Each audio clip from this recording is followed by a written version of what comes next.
ಇದ್ದಾರೆ. ಇದು ನಮ್ಮ ಶಾಲು ಹಾರಾಡಿದ್ರೆ ದೇಶ ಕಟ್ಟಬಹುದು, ನಮ್ಮ ಶಾಲು ಮೇಲೆ, ನಮ್ಮ ಶಾಲು ಮೇಲೆ ಅಂತ.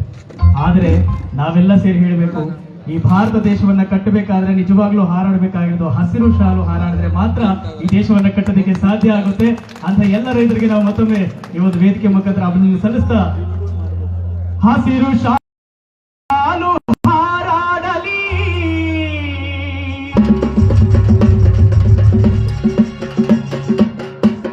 ಕೆಂಬಾವುಟ ಹೋರಾಡಲಿ,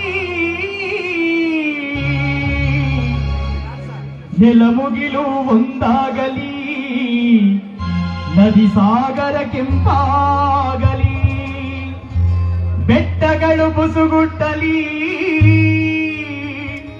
ಮರಗಿಡಗಳು ಮಾತಾಡಲಿ,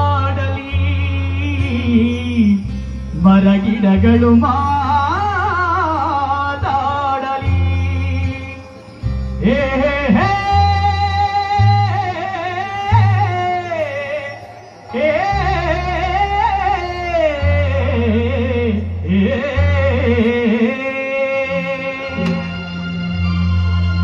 ಕ್ರಾಂತಿಯಾಗಲಿ, ನೆಲದ ಕ್ರಾಂತಿಯಾಗಲಿ, ಅನ್ನ ಬೆಳೆದ ಭೂಮಿಗಾಗಿ ಕ್ರಾಂತಿಯಾಗಲಿ, ಕ್ರಾಂತಿಯಾಗಲಿ, ನೆಲದ ಕ್ರಾಂತಿಯಾಗಲಿ, ಅನ್ನ ಬೆಳೆದ ಭೂಮಿಗಾಗಿ ಕ್ರಾಂತಿಯಾಗಲಿ.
ಆದ್ರೆ ಈ ಹೋರಾಟದ ಯಶಸ್ವಿಯಿಂದ ಈ ವೇದಿಕೆಯಲ್ಲಿ ಈ ದಿನದ ಮಟ್ಟಿಗೆ ಕ್ರಾಂತಿಯಾಗಿದೆ, ನೆಲದ ಕ್ರಾಂತಿಯಾಗಿದೆ. ಅನ್ನ ಬೆಳೆದ ಭೂಮಿಗಾಗಿ ಕ್ರಾಂತಿ ನಿಜವಾಗ್ಲೂ ಒಂದು ಜಾಗದಲ್ಲಿ ಆಗಿದೆ, ಅದು ನಮ್ಮ ರೈತರಿಂದ ಮಾತ್ರ. ಎಲ್ಲ ಜೋರದ ಚಪ್ಪಾಳೆಗೋಣ. ಈಗ ನಾವೆಲ್ಲ ಸೇರಿ ಕ್ರಾಂತಿಯಾಗಿದೆ, ನೆಲದ ಕ್ರಾಂತಿಯಾಗಿದೆ.